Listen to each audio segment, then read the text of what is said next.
اس میں احکامات ہیں اس کو مانا جائے، اس میں مرضی کا دخل عمل نہ کیا جائے۔ اگلی آیت میں یہ بتایا گیا کہ بنی اسرائیل، یہ آپ کے علم میں ہوگا کہ حضرت ابراہیم علیہ السلام کے دو بیٹے تھے، ایک کا نام اسماعیل علیہ السلام تھا اور ایک کا نام حضرت اسحاق علیہ السلام تھا۔ حضرت ابراہیم علیہ السلام کی جو اہلیہ محترمہ تھی حضرت سیدہ سارہ سلام اللہ علیہا، ان سے حضرت اسحاق علیہ السلام تھے۔ اور یاد رہے کہ حضرت اسحاق علیہ السلام کا جو لقب تھا، یعنی جو آگے ان کے بیٹے تھے یعقوب علیہ السلام، ان کا لقب تھا اسرائیل، تو یہ پیغمبر کے نام کی طرف منسوب ہے۔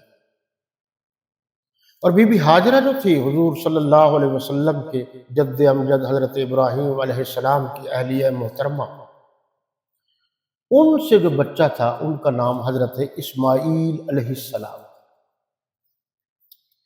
یہ جو نبوت ہے یہ پہلے حضرت اسماعیل علیہ السلام کے لڑی خاندان نسل میں سے رہی، پھر 3000 سال تک وقفہ رہا، یہ سلسلہ چلا گیا حضرت اسحاق علیہ السلام کی طرف، یعنی اسرائیل کی طرف۔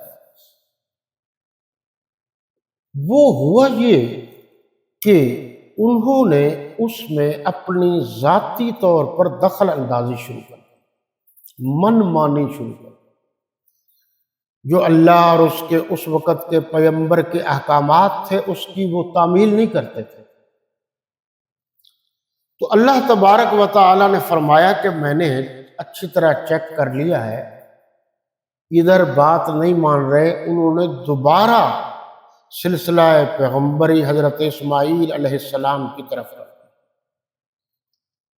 اب ان کو ناراضگی تھی کہ ہمارا جو سلسلہ تھا اسرائیل کا، وہ اللہ نے کیوں ختم کیا؟ حضرت اسماعیل علیہ السلام کی لڑی سے جناب رسالت پناہ نبی آخر الزمان صلی اللہ علیہ وسلم اس طرح کیوں کیا ہے؟ وہ ناراض تھے۔ اللہ نے فرمایا خالق و مالک و رازق میں ہوں، میں نے آپ کو چیک کر لیا ہے، آپ اس معیار پر پورے نہیں اترتے جو ایک پیغمبر کی شایع نشان اور ان کے متبعین کی شایع نشان ہوتا ہے، اس لیے میں نے وہ سلسلہ ادھر کیا۔ اب یاد رہے کہ جب سلسلہ ادھر آیا تو خانہ کعبہ جس طرف منہ کر کے نماز پڑھتے تھے وہ بھی ادھر آ گیا، یعنی پہلے وہ بیت المقدس کی طرف رخ کر کے نماز پڑھتے تھے، بعد میں خانہ کعبہ کی طرف منہ کر کے نماز پڑھنے کا حکم دیا گیا۔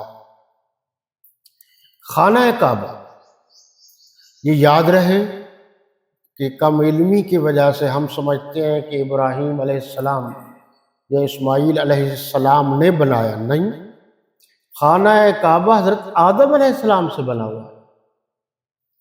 حضرت ابراہیم علیہ السلام اور حضرت اسماعیل علیہ السلام نے خانہ کعبہ کی جو پہلے سے بنا ہوا تھا اس پر سے جو بنیادیں تھیں وہ اٹھائیں، حالات کی وجہ سے تو وہ جو نشان تھے وہ مٹ رہے تھے، لیکن جو نیچے نشان تھے، لفظ بھی قواعد کا استعمال کیا ہے، وہ موجود تھے، تو وہیں سے انہوں نے وہ جناب والا اٹھایا، یعنی حضرت ابراہیم علیہ السلام مستری بن گئے اور حضرت اسماعیل علیہ السلام مزدور بن گئے۔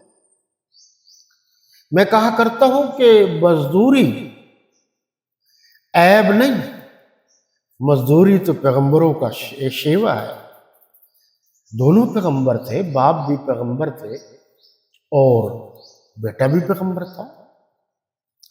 ان آیات میں یعنی آیت نمبر 122 میں یہ بتایا گیا، اعزازات بتا دیے گئے۔ اگلی آیت میں یہ بتایا گیا کہ اس دن سے ڈرو، یہ فکر آخرت کے بارے میں، کہ جس دن کوئی کسی کی سفارش نہیں کرے گا۔ یہ ذہن میں رہے کہ اللہ لا الہ الا هو الحی القیوم لا تأخذه سنۃ ولا نوم لہ ما فی السماوات وما فی الارض۔ آگے من ذا الذی یشفع، کون ہے جو سفارش کر سکے، الا باذن، مگر اس کی اجازت۔ تو رسالت پناہ صلی اللہ علیہ وسلم اللہ کی اجازت سے شفاعت کی درخواست کرے، باقی جس کو اجازت ملے گی، ٹھیک ہے نا، یہ بغیر اجازت کی، اس سے مراد کیا ہے؟ مراد ہے ایک ہے شفاعت قہری، قہر سے مراد ہے جبری پریشر والی شفاعت، ایک ہے درخواست۔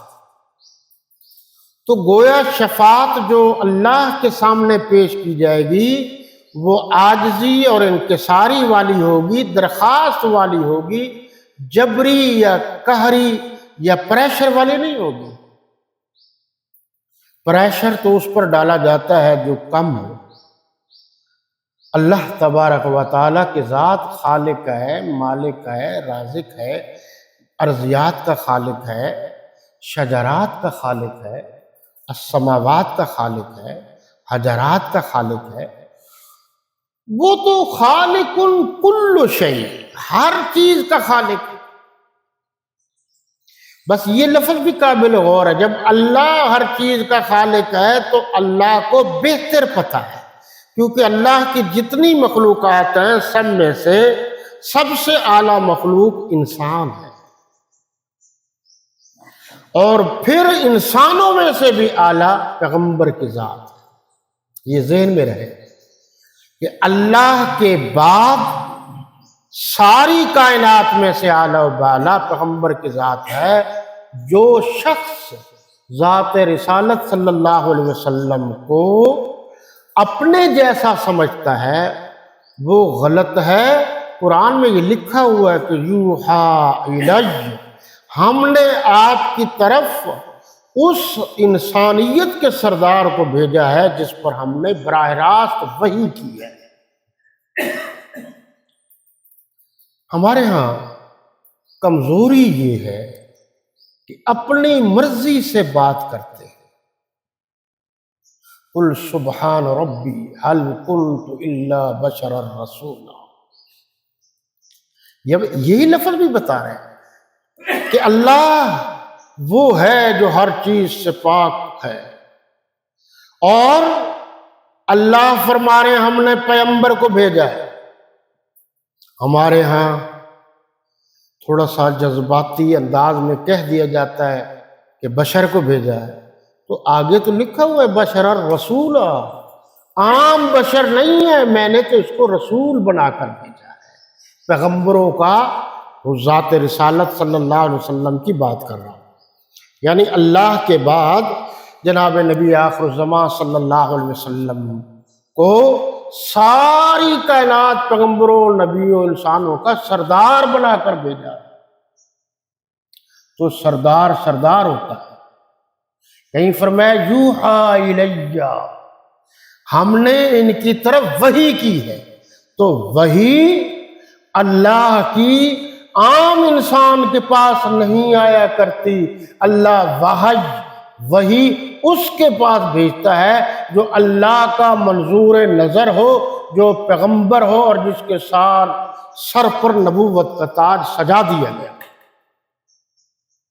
میرے خیال میں اگر آپ ذہنی طور پر حاضر ہیں تو میری بات کی گہرائی میں آپ پہنچ گئے ہو،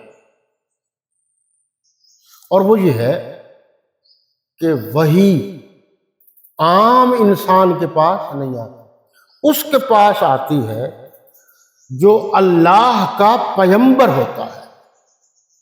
تو قادیانی تو کانا تھا، عقل سے بھی فارغ تھا، آنکھ سے بھی فارغ تھا۔ اس نے کہا کہ میرے پاس وحی آئی ہے، تو پوچھا گیا کیسے آئی ہے، کیا نام ہے اس کا؟ یعنی ہمارے پیغمبر کے پاس یا جتنے سابقہ انبیاء کرام علیہ السلام ہیں سب کے پاس جو وحی آئی ہے تو وحی لانے والے کا نام ہے حضرت جبریل امین علیہ السلام۔ 4 ملائک فرشتوں میں سے سب سے بڑے فرشتے ہیں۔ تو اس نے کہا جی ٹیچو آیا جی، یہ ہے جی اس کا وحی لانے والا۔ تو کائنات کا سب سے بڑا جھوٹا وہ قادیانی ہے، کائنات میں سب سے بڑا جھوٹا۔ ذرا اس پر 2 منٹوں میں آپ غور کریں گے۔ اللہ کے نبی صلی اللہ علیہ وسلم کی تمام تر مخالفت کے باوجود آج تک کسی نے ان کو یہ نہیں کہا کہ آپ صادق نہیں تھے، آپ امانت دار نہیں تھے۔